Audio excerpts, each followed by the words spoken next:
안녕하세요. 40대 초반에 홀로서기에 성공한 평범한 여성입니다. 팔이 안으로 굽는다는 말 알고 계신가요?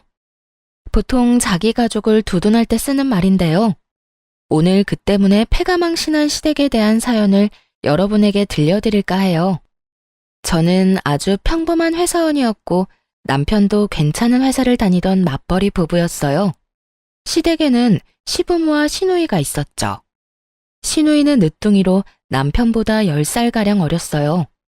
그래서 시부와 남편은 시누가 해달라는 모든 걸 다 해줬죠. 연애할 때는 저보다 동생을 더 챙기는 듯한 모습에 여러 번 싸우기도 했어요. 그래도 시누를 아끼는 남편과 시부를 보며 좋은 감정을 가지려고 노력했어요. 그런데 사람 마음이 그렇게 되지 않더라고요. 알고 보니 시누가 상당히 영악한 아이였거든요. 저희가 결혼할 때만 해도 고등학생이던 신우는 결혼 3년 차에 대학생이 되었어요. 제가 사는 지역에 있는 대학에 입학했다고 하더라고요. 시댁에서 멀어서 자취 이야기가 나오고 있었어요. 극성스럽게도 남편과 시부는 신우가 혼자 살도록 놔두지를 못했어요. 여보, 동생 우리 집에서 대학 다니면 안 될까? 계속 있는 건 아니고 주말에는 본가에 보낼 거야. 다만 혼자 두려니까 요즘 너무 위험한 것 같아서. 어떻게 생각해? 당신만 허락하면 그렇게 하고 싶은데. 당시에 대학가 근처에 강력 범죄 사건이 많았거든요. 그래서 뚝 잘라 싫다고 말할 수는 없었어요. 그리고 어차피 결혼했으니 신우와 좀 더 잘 지내보자는 생각으로 알겠다고 말했죠. 아가씨, 우리 집에서 살더라도 내가 다 케어는 못 해줘. 그래도 괜찮으면 오라고 해. 아침 저녁 밥 차려주는 것 정도는 할 수 있고 빨래야 세탁기가 돌리니까 괜찮은데 다른 자잘한 부분은 신경 쓸 수 없을 것 같거든. 그래? 그거면 됐지. 밥 먹이고 빨래만 해주면 돼. 나머지는 동생도 이제 성인이니까 알아서 할 거야. 고마워 여보. 그럼 동생한테 그렇게 이야기한다. 우리 집이 안전하고 대학과 가깝기도 했고 그때는 아직 아이도 없어서 신우를 돌봐주기로 했죠. 평일에는 우리 집에서 주말엔 시댁에서 지낸다는 조건으로 함께 하기로 했어요. 그렇게 남편, 저, 신우 이렇게 셋의 생활이 시작됐어요. 그런데 낙관적으로 생각했던 처음과 달리 점점 불미스러운 일이 벌어지지 뭐예요. 매달 경조사비 명목으로 50만 원씩 뽑아서 안방 화장대 안쪽에 넣어놨었거든요. 그런데 신우가 온 지 2달쯤 지났을 때부터 그 돈이 조금씩 주는 거예요. 처음에는 남편이 가져갔겠지 편하게 생각했어요. 그런데 남편은 가져가면 항상 그 다음날 바로 채워놓거든요. 그리고 돈을 가져가면 가져간다고 이야기를 꼭 해요. 돈이 계속 채워지지 않는 걸 보고 이거 뭔가 문제가 있구나 하는 생각이 들었죠. 꼭 돈만이 문제가 아니었어요. 명품 가방을 딱 하나 가지고 있었는데 특별한 날에만 사용하는 거였거든요. 당연하게도 굉장히 아껴서 들곤 했죠. 근데 친구 결혼식에 가려고 꺼냈더니 스크래치가 나고 오물이 묻어있는 거예요. 그렇게 썼을 리가 없어서 이상하다 싶었는데 웬걸 다음에 쓰려고 봤을 때 더 스크래치가 많아진 거 있죠? 그때 직감했죠. 지금 이 가방을 누가 나 몰래 쓰고 있구나 하고요. 여자 가방을 저 외에 쓸 사람이 이 집에 누가 있겠어요. 그래서 나를 잡고 신우와 남편이 있는 곳에서 말하기로 했어요. 아무래도 신우를 콕 집어서 경고하기는 좀 그래서 남편이 눈치채고 대신 말해주도록 빙빙 말을 돌렸죠. 여보, 화장대에 있는 돈 가져다 썼으면 나중에 꼭 채워 넣어줘. 요즘에 계속 돈이 비더라. 거의 2, 30만 원씩 비던데? 당신 요즘 무슨 문제 있는 건 아니지? 돈이 빈다고? 내가 가져간 거 아닌데? 나는 가져가면 그 다음날에 바로 채워놓잖아. 당신이 착각한 거 아니야? 내가 돈 갖다 놓는데 착각할 일이 없지. 지금 5달째 2, 30만 원씩 계속 비었어. 그러면서 슬쩍 신우를 봤는데 아무 말 못하고 은근슬쩍 자리를 뜨려고 하더군요. 이 와중에 남편 놈은 그게 신우 짓이라는 것을 아예 생각도 못하고 있었고요. 미련하게 왜 생각을 못하는 걸까요? 이 집에는 셋뿐이고 신우 들어오기 전에는 돈이 없어진 적도 없었는데 아니면 그만큼 신우를 믿는 걸까요? 몰래 자리를 뜨려는 신우에게 말했죠. 그리고 아가씨도 오빠한테 가방 하나 사달라고 하세요. 몰래 제 가방 가져가서 쓰지 말고요. 그 말에 신우가 딱 잡아떼더군요. 아니에요. 제가 왜 언니 가방을 가져가요? 증거 있어요? 증거는 차고 넘쳤지만 일단 이야기는 안 했어요. 그것까지 다 말하면 이 관계가 아예 끝날 것 같아서요. 대신 신우에게 말했죠. 제가 모르는 영수증이 가방에서 나왔는데 그게 무슨 뜻이겠어요? 다른 사람이 썼다는 거잖아요. 마땅한 증거가 없다고 생각했는지 신우가 당당하게 대꾸하더군요. 그랬다고 제가 가져갔다고 확신하는 건 뭐예요? 저 의심하고 있는 것 자체가 진짜 열받거든요? 당신 지금 뭐 하는 거야? 왜 애를 잡아? 내 동생이 그랬다는 증거도 없으면서 왜 그런 식으로 말을 해? 증거가 왜 없어? 그럼 누군가가 몰래 가방을 썼는데 네가 썼어? 여기 영수증의 화장품 가게 네가 간 거야? 당신이 예전에 쓴 거겠지. 최근 날짜거든? 당신도 알잖아. 내가 그 가방 특별한 날에만 드는 거. 아님 진짜 네가 가져갔던 거야? 너 바람 피우니? 어떤 여자한테 화장품 사줬는데? 본인이 궁지에 몰리자 남편이 그러더군요. 그래, 얘가 좀 썼다고 쳐. 그래도 훔쳐간 것도 아니고 다시 가져왔잖아. 예쁜 가방 들고 싶어서 애가 좀 쓸 수도 있지. 당신이 가져가지 말라고 한 것도 아니잖아. 지금 그걸 말이라고 해? 남의 물건에 손대는 건 엄연히 나쁜 짓이야. 그리고 당신이 왜 화내는 건데? 앞으로 그러지 말라 하고 끝내면 될 일을 왜 나한테 책임 전가를 하냐고. 그럼 네가 소중히 여기는 시계 내가 멋대로 쓰고 다 부순 다음 가져와도 돼? 그래도 내 탓 안 할 수 있냐고. 말이 되는 소리를 해야지. 이번 일로 절실하게 느꼈어. 더는 아가씨 우리 집에서 지내게 못하겠어. 그러니까 아버님한테 근처에 자취방 하나 잡아달라고 말해. 너 진짜 이기적이다. 차갑고 정도 없어. 어떻게 내 동생을 내보내라는 말을 해? 이 집이 네 집이야? 반은 내 거잖아. 그래. 그리고 나머지 반은 내 거지. 난 문제 일으키는 사람이랑 같이 못 살아. 그러니까 당신이 알아서 해결해. 내가 왜? 내쫓고 싶으면 네가 말해. 남한테 시키지 말고. 이렇게 이야기하면 시댁 가서 이야기 못할 거라고 착각이라도 한 모양이더군요. 그래서 주말에 당장 시댁으로 내려가 시부에게 말했어요. 아버님, 이번에 오셔서 아가씨 자취방 찾아보셔야 할 것 같아요. 저희는 더 이상 아가씨 데리고 있기가 힘들어서요. 갑자기 그게 무슨 말이야?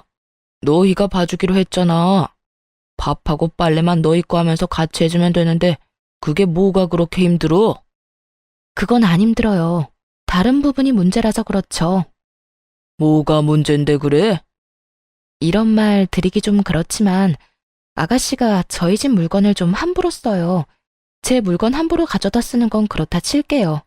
더 큰 문제는 매달 저희가 경조사 비용으로 빼놓은 돈까지 가져간다는 거예요. 아빠, 나는 그런 적 없어. 새언니가 아무 증거도 없으면서 나 모함하는 거야. 네가 돈 다른 데다 두고 착각한 거 아니냐? 얘가 왜 도둑질을 해? 아버지, 이 사람 말 듣지 마세요. 저번부터 동생이 잘못했다고 누명 씌우고 난리예요. 증거도 없으면서. 증거가 왜 없어? 시댁 가족들 다 모인 자리에서 바로 홈캠에 찍힌 영상을 보여줬어요. 거기엔 신우가 제 가방을 들고 나가는 장면, 안방에서 나오면서 돈을 지갑에 갈무리하는 장면까지 싹 다 찍혀 있었어요. 그걸 보자 신우를 도둑으로 몰고 간다며 탓하던 사람들 모두 입을 다물었죠. 그리고 신우는 똥 씹은 표정을 하고 있더군요. 너 당장 그 집에서 나와라. 아빠, 나 잘못한 거 없어. 그거 쓰면 안 되는 건지 몰랐던 거라고. 그리고 돈 가져간 건 용돈이 좀 적어서 그런 거지. 그래서 다음 달부터 알바하려고 생각했어. 진짜야. 시끄러워. 지금 동영상에 네 행동이 다 나왔는데 변명은 무슨 변명이야? 아무 말 하지 말고 오늘 가서 짐 다 챙겨 나와. 시부가 단호하게 신우에게 말했어요. 그렇게 저희 셋은 다시 집으로 향했죠. 그런데 집으로 가는 내내 남편이 구시렁대는 거예요. 당신 진짜 어이없다. 어떻게 애를 상대로 이렇게까지 할 수가 있어? 애가 불쌍하지도 않아? 어떻게 부모님 보는 앞에서 무안을 주고 궁지에 몰아넣을 수가 있냐고. 남편이 편들자 뒤에서 신우가 눈물을 훌쩍훌쩍 짜더군요. 참, 눈물을 흘려야 하는 사람이 누군데. 매달 30만 원씩 돈 비어도 5달을 참아주고 아끼는 가방에 흠집이 나도 눈 감아줬더니 말하는 꼴 보세요. 왜 남편한테 저런 이야기를 듣고 있어야 하는지 정말 이해가 안 갔죠. 당신은 내가 잘못했다고 생각하는 거야? 그래서 내가 셋이서 해결 보려고 했잖아. 그런데 시댁에 이야기하라며? 당신이 그래놓고 왜 화가 났는데? 또 다 내 잘못인 거야? 말해봐. 돈 빈 거 채워넣은 것도 나고 아끼던 가방 하나 잃게 생긴 것도 나야. 이 집에서 제일 잃은 게 많은 사람은 난데 왜 화를 내면 안 돼? 그리고 잘못을 했으면 잘못했다고 인정을 해야지. 그럼 깔끔하게 끝날 일이잖아. 그걸 못해서 가족들 앞에서 창피를 당한 게 어디 내 탓인가? 당신이며 시부모님이며 애를 오냐오냐 키우니 이러지. 애가 무슨 짓을 해도 혼 안 날 거라 믿고 저렇게 나쁜 짓을 하잖아. 잘못된 걸 알려주지 않고 두둔만 하는 당신이랑 아버님이 제일 잘못됐다고 봐. 분명히 나중에 문제될 거 뻔한데 당신 가족들만 모르잖아. 당신이 그렇게 잘났어? 남 잘못한 거 콕콕 집어주면서 무안하게 만드는 건 잘하는 일이야? 동생한테 잘 이야기해서 해결할 수도 있는 일을 왜 이렇게 크게 버리는 거야? 그리고 돈은 이제 현금으로 놔두지 마. 돈이 보이니까 애한테 가져가고 싶은 마음이 생기는 거잖아. 넌 불안한 마음도 안 들어? 네 동생한테 그 정도 자제력도 없다는 거야. 눈에 보이는 돈 갖고 싶다고 가져가면 직장에서는 어떨 것 같아?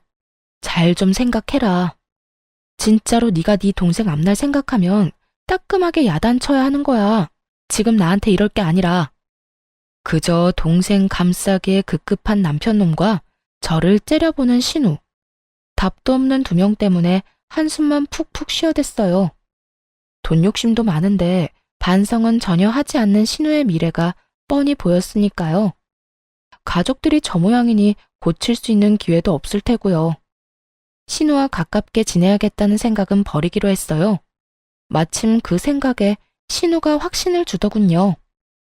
집에서 짐을 챙겨 나간 뒤부터 장문의 문자를 보내기 시작했거든요.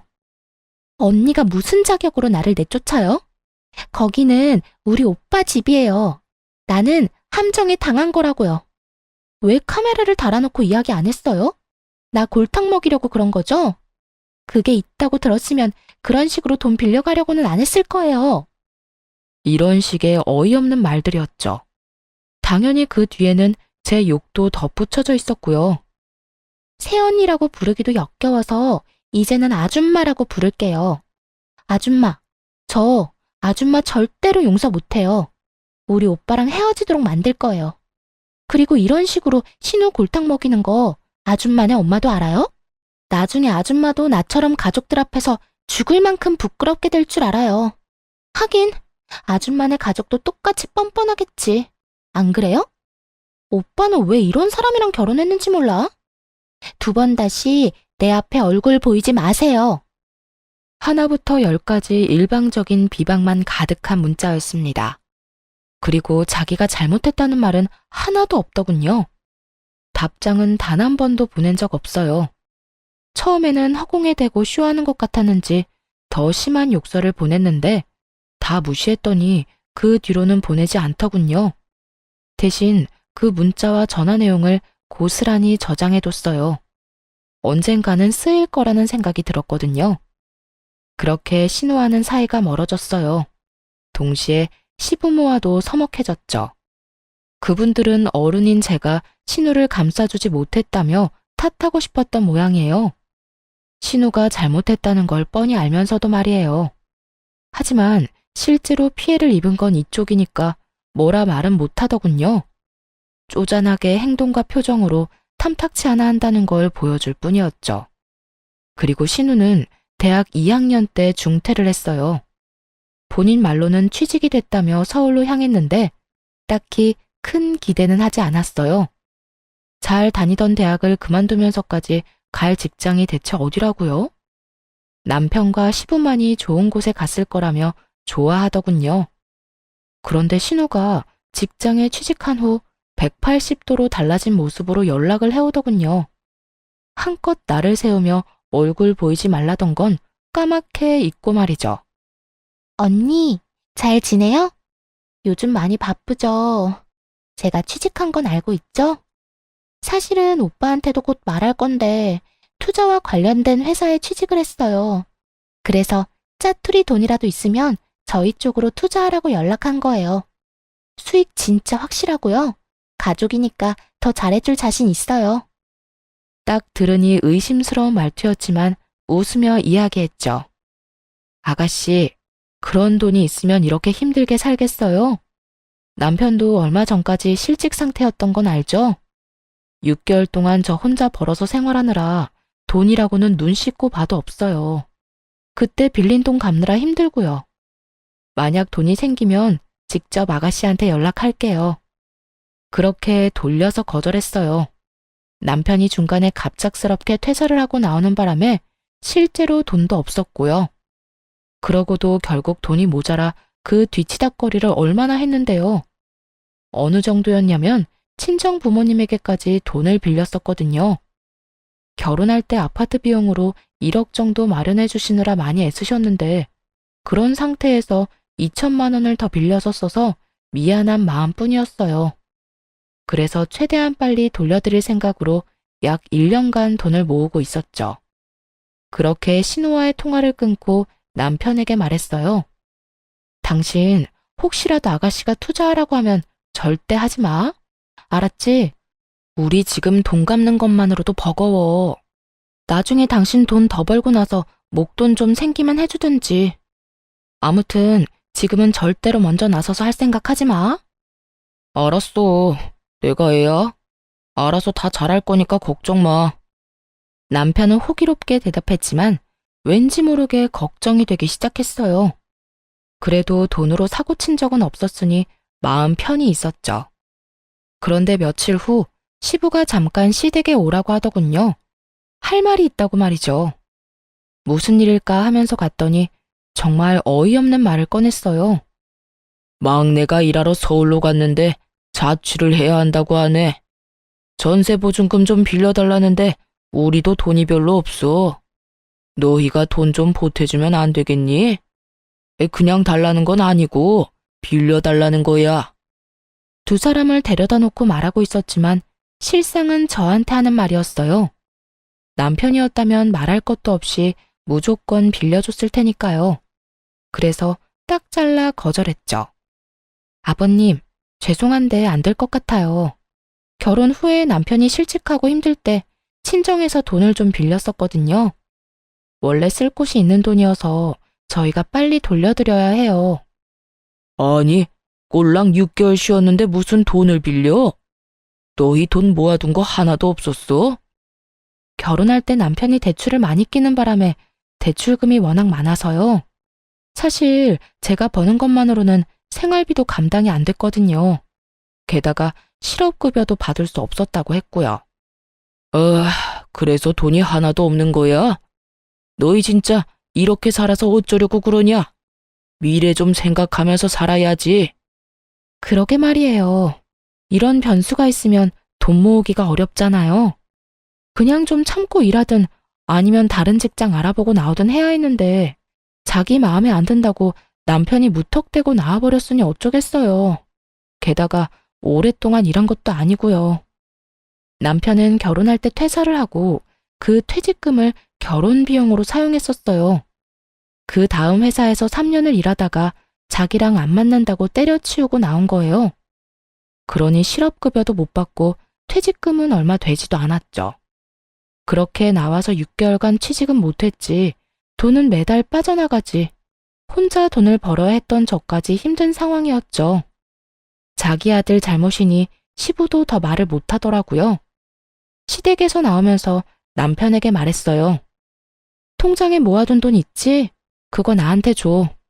다음 달 월급이랑 보너스 나오면 2천만 원 만들어서 엄마한테 보내주게. 그 돈 꼭 지금 줘야 해? 어머님이 우리한테 지원해 주신 걸 수도 있잖아. 전화해서 한번 여쭤봐. 그냥 주신 거 아니었냐고. 갑자기 그게 무슨 소리야?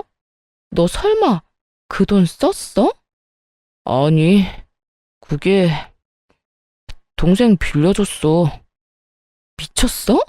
그 돈을 왜 네가 맘대로 빌려줘? 그럼 어떡해, 동생이 급하다는데. 나라고 그냥 아무 생각 없이 줬겠어? 솔직히 당신도 그냥 말만 그렇게 한 거잖아. 무조건 친정에 갚도록 만들려고. 원래 이런 돈은 그냥 고맙습니다 하고 받아서 쓰는 거야. 그거 우리 부모님 전세 재계약할 때 쓸 자금이거든? 미친놈아! 네가 뭔데 우리 부모님 돈을 멋대로 쓰고 난리야. 이미 빌려줬어. 그건 당신이 알아서 처리해. 그리고 부모 자식끼리 돈 좀 빌려주고 늦게 갚을 수도 있는 거지. 미친놈. 답이 안 나오더라고요. 너무 열받아서 그 다음날 연차 쓰고 집에 와서 뭘 했는 줄 아세요? 남편이 아끼는 물품들 사진 찍어서 중고 어플에 올렸어요. 고가의 시계부터 얼마 전에 직접 구매한 스타일러까지 싹 다요. 그리고 남편에게 어플 캡처를 보내주며 돈 안 갚으면 이것들 진짜 팔겠다고 했죠. 남편이 기겁하고 전화를 하더군요. 당신 미쳤어? 그걸 왜 팔아? 아직 할부도 다 안 끝난 건데. 너는 그럼 내 허락 받고 그 돈 아가씨한테 빌려줬어? 네가 한 짓이랑 똑같은 짓 한 거야. 당장 돈 가져와. 안 그러면 지금 여기 세워져 있는 당신 차도 팔아버릴 테니까. 아니, 동생한테 돈 좀 빌려줄 수도 있지. 다른 데 쓰는 거 아니고 전세 보증금이라잖아. 사람이 왜 이렇게 못났어? 그럼 당신은 우리 엄마 아빠 책임질 거야? 전세 재계약 못해서 길거리에 나앉으면 책임질 거냐고. 이쪽도 생계가 걸린 문제야. 아가씨 도와줄 돈 없으면 대출을 받든가 하지. 왜 친정돈을 건드리는 건데? 내가 책임지면 되잖아. 거짓말인 거 다 알아. 전세 계약금을 누가 2천만 원이나 올려받아? 장인 장모가 그 집에서 얼마나 사셨는데 말이 되는 소리를 해야지. 네가 친정에 돈 갚아주고 싶어서 그러는 거지? 네가 책임진다고? 그래, 그렇게 되면 책임진다고. 그러니까 내 물건들 팔 생각 절대 하지 마. 어쨌든 돈은 절대 못 돌려준다 이 말이지? 대신에 책임진다고. 뻔뻔한 남편의 말에 너무 열받았어요. 책임지겠다? 말은 누가 못해요. 그래서 친정 부모님한테 우리 집으로 들어오시라고 했어요. 전세 재계약 기간이 2달 정도 남긴 했는데 그 전에 돈을 돌려받아야 하잖아요. 부모님이 집으로 오시니 남편놈 얼굴이 가관이더군요. 당장 들어오실 줄은 생각도 못했던 것 같더라고요. 책임진다며. 앞으로 2달 안에 돈 안 주면 이렇게 계속 살 거야. 얼굴 좀 보고 익숙해지라고 부모님 불렀어. 아이고, 이서방. 잘 부탁하네. 빌려간 돈만 돌려주면 우린 다시 돌아갈 거니까 너무 걱정 말고. 자네가 어련히 다 알아서 잘하게 했지. 그렇지 않은가? 친정아버지 말에 남편놈이 열받아서 저를 끌고 밖으로 나가더군요. 당신 미쳤어? 장모님이랑 장인어른을 여기 데려오면 어떡해? 책임진다며. 돈 안 갚는 대신에 책임진 데서 모셨어. 당신 말대로 했는데 뭐가 문제야? 아, 당신 진짜 너무한다. 동생한테 빌려준 게 그렇게 고가웠어? 이해해줄 때도 됐잖아. 난 이해 못하겠으니까 혼자서나 이해하시고요. 돈이나 다시 달라고 해. 허락도 없이 남의 돈으로 선심 쓴 주제에. 돈 넘지 마. 너 이 돈 받아가면 우리 이혼이야. 아무리 그래도 이건 좀 아니지. 나도 여태 많이 참았어. 네가 내 욕하고 우리 집 무시한 거 모를 줄 알았어? 이미 동생한테 이야기 다 들었거든. 그나마 당신이 우리의 엄마라서 여태 참았던 것뿐이야. 맹세코 신우에게 그런 이야기를 한 적 없어요. 솔직히 하고 싶은 말은 너무도 많았지만 참은 거죠. 남편 욕이 제 얼굴에 침 뱉는 것밖에 안 된다는 걸 아니까요. 그래서 친구나 가족한테 말도 못하고 끙끙 앓을 수밖에 없었어요. 게다가 사이가 나빠서 연락도 안 했던 신우한테 그런 이야기를 했다? 신우 연락은 무시하면 무시했지 누가 붙잡고 미주알 고주알 이야기한대요? 그러고 싶은 마음조차 없었는데 이런 말을 들었다 하니 참 웃긴 일이었죠. 신우가 없는 말 만들어가며 이간질 시킨 게 분명해 보였어요. 한창 욕이 가득한 문자 보내던 때 이혼시키겠다고 으름장을 놓았었잖아요. 그런데 그게 오해라고 남편 놈을 설득시키고 싶은 마음이 없어졌어요. 오히려 제 쪽에서 이혼 이야기를 꺼내고 싶었거든요. 이렇게 살다간 진짜 화병으로 죽는 게 아닐까 하는 생각이 들었으니까요. 그래? 그럼 증거 가져와. 나도 증거 모아서 이혼 소송할 테니까 어디까지 가나 한번 해보자고. 그러자 남편이 입술을 깨물며 눈을 질끈 감더군요. 자기는 진심이 아니고 홧김에 그냥 한 말이었다는 양 말이죠. 진짜 이혼하겠다고? 미쳤어? 와, 이젠 부정도 안 한다 이거지? 알았어. 소송하자면 누가 무서워할 줄 알고? 그렇게 치열한 이혼 소송에 들어갔어요. 정말 피말리고 힘든 시간들이었어요. 최대한 많은 권리를 가져오려고 얼마나 노력을 했는지. 집 살 때 낸 돈, 친정에서 빌린 돈, 위자료, 양육권의 친권까지 하나도 놓치지 않고 챙기느라 정말 힘들었어요. 그나마 다행이었던 건 그걸 다 챙길 수 있었다는 거였죠. 사실 증거는 차고 넘쳤거든요. 신우가 저를 무시하고 욕한 문자는 수두룩했지만 제가 시댁을 욕하고 무시했다는 문자는 전혀 없었으니까요. 하지도 않은 일에 증거가 있을 수는 없었으니 당연한 결과였죠. 그렇게 남편과는 깨끗하게 이혼했어요. 받아낸 돈과 친정 전세금을 합쳐서 도시 외곽에 전원주택을 사서 들어갔어요. 아이는 부모님과 함께 키우며 제가 버는 돈의 반을 들여 생활했고요. 혼자 벌어서 네 사람이 먹고 살아야 했지만 그럭저럭 살만했어요. 부모님 앞으로 나오는 연금도 있었고 집 대출금도 없었으니까요. 또 부모님이 애를 봐주니 야근을 할 수 있게 돼서 야근 수당도 톡톡히 챙겼죠. 부모님에게는 항상 죄송한 마음이었어요. 대신 그만큼 잘해드리려고 함께 여행도 자주 가고 맛있는 식사도 대접해드렸죠. 오히려 남편과 있을 때보다 더 마음 편하게 살 수 있게 됐어요. 그런데 이혼 후 몇 달이 지난 어느 날 회사 앞에 전신우가 찾아왔더군요. 떡하니 앞에서 기다리는 모습을 보고 당황했어요. 저한테 관심이 없어서 어디에서 일하는지도 모를 줄 알았거든요. 전신우 얼굴 보자마자 전 남편에게 문자를 보냈죠. 우리 회사 앞에 신우 와 있다고 무슨 일로 왔는지 아냐고 말이죠. 솔직히 제 얼굴을 보러 왔다고 생각하지는 않았어요. 지나가는 길에 우연히 마주치기도 싫은 사이니까요. 그런데 눈이 마주치자 전신우가 다가와 인사를 하더군요. 오랜만이에요. 잠깐 이야기할 수 있어요? 그렇게 말하며 회사 근처 카페로 가자고 했어요. 카페 안으로 들어가자 전 남편에게 전화가 오더군요. 왠지 찜찜해 전화를 받아서 대답은 하지 않고 휴대전화를 탁자 위에 올려뒀어요. 그러자 전신우가 먼저 말을 꺼냈어요. 언니, 이혼하니까 어때요?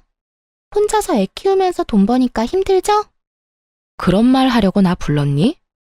그건 아니고 오빠가 제 부탁 들어줘서 이혼한 거 혹시 알고 있어요? 언니도 어지간히 오빠한테 밉보였었나 봐요. 언니가 오빠랑 부모님 욕했다고 몇 마디 하니까 금방 화내면서 넘어오던데. 오빠도 평소에 얼마나 대접 못 받았으면 홀라당 넘어가서 이혼하자고 했나 싶네요. 사실 제가 한마디만 더 하면 오빠 마음 다시 바꿀 수 있어요. 저 때문에 이혼까지 바로 한 거잖아요. 아무리 봐도 지금 언니 힘들게 지내는 것 같은데 오빠랑 다시 잘해보고 싶으면 나한테 돈 좀 줘요. 그럼 우리 오빠랑 재회하도록 해줄게요. 그때 그 일이 오해였다고 하면 오빠도 마음 돌리지 않겠어요? 그 이야기 듣는데 헛웃음이 다 나오더군요. 뭐? 오빠랑 다시 살게 해줘? 맞아. 우리가 이혼한 건 너 때문이긴 하지. 근데 네가 한마디 했다고 헤어진 건 아니야. 네가 우리 사이 이간질하는 거짓말 했을 때도 이미 알고 있었어. 오해라고 말할 수 있었는데 안 했다고. 이혼은 내가 더 하고 싶었거든. 그리고 내 안에 네 오빠에 대한 마음 같은 건 이제 하나도 없거든? 진짜 새끼 손톱만큼도 남은 게 없어. 나한테 와서 이렇게까지 말할 정도면 너도 어지간히 돈이 급하긴 했구나. 근데 어쩌지? 돈 빌려줄 생각 전혀 없어. 그러니까 구걸하고 싶으면 다른 데서 해. 그렇게 말하자 전신우가 눈에 불을 켜고 달려들더군요. 구걸? 내가 왜 구걸을 해요? 나는 단지 언니랑 오빠를 다시 이어주고 수고비로 좀 받으려고 한 것뿐인데? 누가 이어지고 싶댔니? 그리고 너 아직도 무슨 투자회사라는 곳에서 일해? 그때 엄청 좋은 데로 가지 않았어? 네 말대로 투자해서 돈 많이 벌었을 텐데 이건 무슨 상황이야? 할 일도 없이 이혼한 오빠 전처 찾아와서 어이없는 말이나 하고 뭐 하는 거냐고. 그건 언니가 상관할 일이 아니죠. 지금 나보다 언니가 더 급한 거 아니에요? 내가 얼마나 돈 많이 버는지는 알아요? 아무것도 모르면서 입 놀리지 마요. 그래. 그런데 나한테까지 와서 돈 달라고 하는 거 보니까 다 알겠네. 어디 또 무슨 이상한 다단계 회사에 걸렸겠지. 지금 본전도 못 찾고 넣기만 하고 있나 봐. 더 이상 할 말 없지? 그 말을 하며 탁자에 놓여있던 핸드폰에다 말했어요. 당장 네 동생 데리고 가. 말도 안 되는 얘기 늘어놓는 거 당신도 들었을 거 아냐. 그 말을 하자마자 카페 문이 열리면서 전 남편과 전 시부가 들어오더군요. 아까 문자로 장소도 함께 보냈는데 이렇게 일찍 도착한 걸 보면 바로 여기로 향한 모양이었어요. 그런데 두 사람 몰골이 참 상거지가 따로 없더군요. 전 시부와 전 남편을 보더니 전 신우가 황급히 일어나 도망치려고 했어요. 그러자 전 시부가 달려가 전 신우를 붙잡았어요. 야, 너 왜 여기 와서 이러고 있어? 당장 집에 가. 지금 여기서 이럴 때가 아니야. 돈 어떻게 된 거야, 응? 우리가 너한테 투자하라고 준 돈 말이다. 진짜로 너 다단계에 돈 넣었어? 전 시부가 전 신우에게 윽박 지르는 거 처음 봤어요. 표정이 완전 악귀가 따로 없더군요. 그런데 전 신우가 눈 하나 깜빡하지 않고 대들었어요. 그런 거 아니라고 했지? 진짜 투자한 거라고. 그리고 투자했으면 손실이 좀 나더라도 감안해야 하는 거 아니야? 원금보다 더 많이 돌려받을 거라는 보장을 한 적은 없잖아. 어쩌면 많이 받을 수도 있다고 한 거지. 쓰레기 입에서 나온 쓰레기 같은 말에 저도 모르게 풋 하고 웃어버렸어요. 그러자 전 남편이 그러더군요. 미안하다. 얘 찾고 있는 중이었는데 연락해줘서 고마워. 애는 잘 크고 있지? 잘 크고 있어. 아빠라는 단어는 입 밖에도 안 꺼내니까 당신이 걱정할 필요는 없고. 근데 동생은 왜 찾고 있었던 거야? 전 남편은 난감한 듯 한숨을 푹 쉬며 말하더군요. 그게 돈을 좀 많이 빌려줬는데 그 뒤로 잠수를 탔거든. 그 바람에 아버지가 많이 고생하셨어. 그래서 당신 연락 받자마자 아버지랑 같이 온 거야. 그런데 나 궁금한 게 하나 있는데 당신 동생이 나랑 당신 사이 이간질한 거 알고 있었다며. 그런데도 왜 나랑 이혼한 거야? 그걸 몰라서 물어? 동생 자취해야 한다고 우리 집에 줘야 할 돈을 멋대로 동생한테 줘버렸잖아. 당신이 나 몰래 돈 빼돌려서 쓸 사람이 아닌데 말이야. 당신 가족 모두 당신 동생한테 간이며 쓸개며 다 빼줄 것처럼 구는데 딱 봐도 조만간 집 망하겠구나 싶었지. 게다가 신우가 우리 집에서 벌인 일도 있었고. 나는 신우를 못 믿었고 당신은 신우를 너무 믿었던 거야. 그 거리를 도저히 메울 수가 없겠더라고. 게다가 신우가 돈 좀 빌려달라고 투자하라고 말할 때부터 불안했어. 사이가 안 좋은 나한테도 그러니까 욕심이 많구나 하는 생각도 들었고, 당신이 그게 오해였다고 한마디라도 말했으면 난 이혼 안 했을 거야. 전 남편이 한껏 억울한 듯 소리를 지르며 말하더군요. 그의 힘껏 고개를 저으며 말해줬죠. 아니, 넌 분명히 내 말 못 믿고 동생 말 믿었을걸? 먼저 마음을 닫은 쪽은 너야. 그래서 나도 이혼 이야기 나왔을 때 굳이 오해를 정정 안 한 거고. 네가 나를 못 믿는데 왜 내가 그런 이야기를 해줘야 해? 그럴 필요 못 느꼈어. 그걸로 답이 됐어? 돈을 얼마나 뜯겼는지는 모르겠지만 왜 내 탓을 하는지 모르겠어. 그리고 처음에 이야기했지. 당신 동생이 뭐라고 하든 투자 같은 거 하지 말라고 신신당부를 했잖아. 그때 뭘 했어? 알아서 한다고 그랬어, 안 그랬어? 그래서 이 꼴이 난 거야? 대체 얼마나 뜯어갔길래 두 남자가 여자애 하나 붙잡으려고 뛰어왔을까 싶네. 그래, 내 탓이지. 당신 말 믿고 동생 멀리 했으면 이런 일 없었을 텐데. 나 사실 당신이랑 이혼하고 나서 집 판 돈 동생한테 다 투자했어. 아버지도 있는 돈 없는 돈 다 끌어서 투자하고. 처음에는 이자람에 얼마씩 주더니 3달 뒤에 연락 뚝 끊고 사라지잖아. 우리가 얼마나 놀랐는지 알아? 나중에 알았어. 동생이 다단계에 빠져서 거기 돈 다 집어넣고 있던 거. 게다가 한두 명이 당한 것도 아니야. 동생 지인들도 다 넣었는지 매일같이 우리 집 앞에 와서 난리야, 돈 내놓으라고. 뭐 돈이 있어야 주지. 우리도 동생한테 다 뜯겼는데. 들어보니 참 딱한 사정이긴 하더라고요. 전신우는 아직도 그게 다단계가 아니라고 오히려 통장에 더 넣어야 한다며 돈을 모으고 있는 상황이라고 하더군요. 통장이 있다는 것도 그 다단계 회사의 주장일 뿐이래요. 수익도 마찬가지로 거기서 주장하는 것일 뿐이랍니다. 어차피 출금이 불가능한 돈이라서 자기 손에는 한 푼도 안 남는다는데 그걸 알고도 모른 척 하는 건지 진짜 모르는 건지 모르겠어요. 집을 풍비박산 내놓고도 정신을 못 차린 것 같았죠. 그렇게 전 시부와 전 남편은 돈만 넣고 있다가 전 신우가 사라지니 깜짝 놀랐겠죠.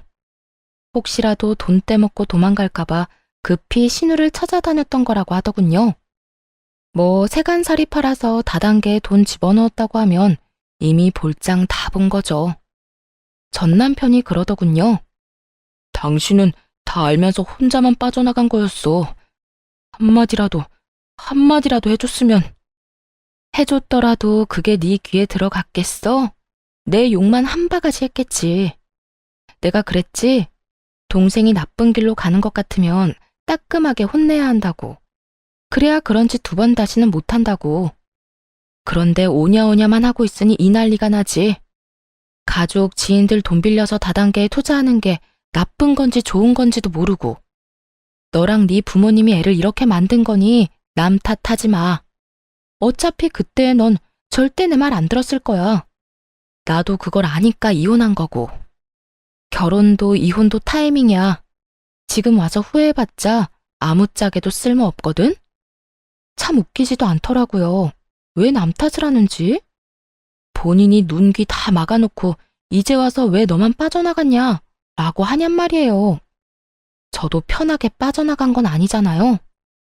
실컷 시댁에서 욕먹고 가진 거라도 지키려고 악착같이 애쓰면서 벗어났는데 엄청 편하게 살다가 이기적으로 혼자서만 빠져나간 것처럼 말하다뇨. 하여튼 가해자들은 절대로 모르는 법이에요. 자기들이 얼마나 잔인했는지, 얼마나 맹목적으로 사람을 괴롭혔는지 말이죠. 그때 전 신우와 전 시부 쪽에서도 엄청 큰 소리가 들려왔습니다. 이거사, 내가 너를 어떻게 키웠는데 이렇게 배신을 해? 그 돈이 어떤 돈인지 알아? 이 아버지가 평생을 바쳐서 모은 돈이야. 그걸 홀라당 다단계에 다 갖다 바치면 어떻게 해? 이제 나한테, 아니, 너한테도 남은 거 없어. 왜 남은 게 없어? 지금 당장 출금 안 되는 것 뿐이라니까. 그리고 이미 넣은 돈으로 이렇게 호들갑 좀 떨지 마. 돈 나오면 준다니까. 그 돈이 언제 나올 줄 알고. 그리고 네가 또 돈을 넣으려니 하는 말 아니냐? 이제 그만해라. 이제라도 다 포기하고 네 인생 살아. 한 달 일하고 월급 받으면서 평범하게 돈 벌어. 너 이런 식으로 하다간 진짜 끝장이야. 그렇게 벌어서 언제 돈을 모아. 힘들게 일해서 푼돈 버는 거 난 못해. 아빠나 오빠나 그렇게 하든지. 쉬운 방법이 있는데 왜 어려운 길로 가? 그리고 나 돈 많다고. 내 계좌에 얼마나 많이 들었는지 보여줄까? 전신우는 절대로 그게 다단계가 아니라고 생각하는 것 같더라고요. 하긴 다단계에 빠진 사람이 쉽게 인정하지는 않겠죠. 사이트 터지고 피해자들이 여기저기 나타나면 그제야 당했다는 걸 알 테니까요. 그 전에는 아무리 주변 사람들이 이야기해줘도 안 믿는데요. 그저 돈 잘 버는 자기를 시기해서 하는 말이라고만 생각한다고 하더라고요. 그렇지만 전신우는 피해자인 동시에 가해자잖아요. 그러니 주변에서 아무리 말해도 듣지 않는 거겠죠. 죽었다 깨어나도 자기가 잘못했다는 걸 인정하고 싶지 않을 테니까요. 그렇게 돈이 많으면서 왜 사람들 만나서 돈을 빌려 이거 사? 그거 다단계야. 돈 절대 못 받는 거. 대학까지 가서 공부한 애가 왜 그걸 몰라? 중졸인 이 아빠도 아는 사실을. 너 지금 여기 와서 이럴 상황 아니야. 우리 집에 빚쟁이들이 얼마나 많이 찾아왔는지 알아? 지금 우리더러 돈 내놓으라고 네 가족이니까 책임지라고 아우성이야. 그건 어떻게 할 거야? 아, 몰라. 아빠랑 오빠가 어떻게든 해결해. 이제까지 문제 일으켜도 알아서 다 해결해줬잖아. 이번에도 그렇게 하면 되지. 뭐가 그렇게 큰일인데? 하던 대로 하라고 하던 대로. 그리고 나도 여기 온 거 그 사람들한테 돈 돌려주려고 그런 거야. 언니한테 돈 받아서 메꿔주려고 한 거라고. 근데 오빠는 도대체 뭘 어떻게 했길래 이렇게 정이 뚝 떨어지도록 만든 건데? 언니한테 뭐 여지라도 남겨놨어야 이용을 하든 말든 하지. 우와, 지켜보는데 머리가 다 아프더라고요. 쓰레기도 이런 쓰레기가 없었죠. 민폐갑, 진상 대마왕, 이런 단어들이 절로 생각날 만큼 전신우의 행동은 민폐와 진상 그 자체였어요. 게다가 제 돈으로 빚쟁이들 돈 메워주려고 했다뇨. 그 빌어먹을 발상은 어디서 나오는 건지, 그리고 전 남편과 이간질하려고 그렇게 애썼으면서 도리어 지금은 자기 오빠에게 왜 여지를 남겨두지 않았냐는 소리까지 하더군요. 필터 없이 더러운 생각을 입 밖으로 내는 전신우를 보며 전 남편에게 말했죠. 참 잘 키웠다, 잘 키웠어. 만족하지? 너랑 네 부모님이 애 저렇게 만든 거야. 여동생이 싼 똥 열심히 치워봐. 직접 그런 미래를 만들었으니까. 너랑 이혼해서 정말로 마음이 놓인다. 안 했으면 어쩔 뻔했어? 이런 꼴을 나한테 보이면서 내 탓을 해? 너 양심은 있어? 내가 볼 때 저 정도면 병이야. 정신병원 입원이라도 알아봐야 하는 거 아니야? 하긴 말 안 해도 네가 잘 알아서 하겠지. 난 상관없는 사람인데 신경 쓸 필요는 없지.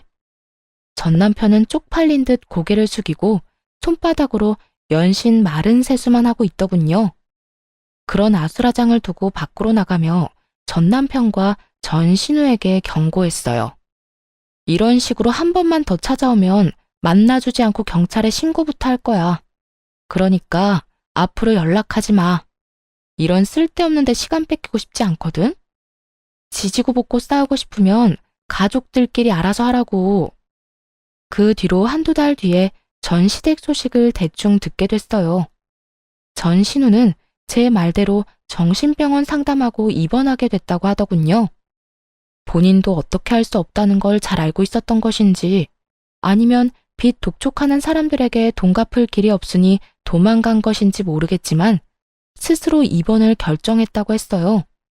남은 피해자들만 억울하게 된 거죠.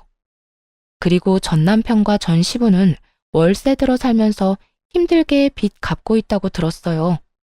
전 신우에게 있는 돈 없는 돈 다 퍼준 결과죠. 전 신우는 가족들 생각 안 하고 영혼까지 끌어다 다단계에 넣었던 거고요. 전 시부모는 자식을 제대로 못 키워서 결국 본인들이 일군 모든 걸 잃게 됐어요. 전 남편도 동생이 옆에서 소곤거리니까 확인도 안 하고 이혼했으니 졸지에 돌싱남의 거지남이 되었고요. 이거 보세요. 문제가 생기면 다른 사람들이 어떻게든 책임져주고 오냐오냐 해주는 통에 신우는 다단계라는 위험한 길을 고르는 최악의 선택을 했죠. 잠깐은 좋았겠지만 그 결과는 어땠나요? 결국에는 빚만 잔뜩 지고 사람들에게 쫓기기나 하는 인생이 되었잖아요.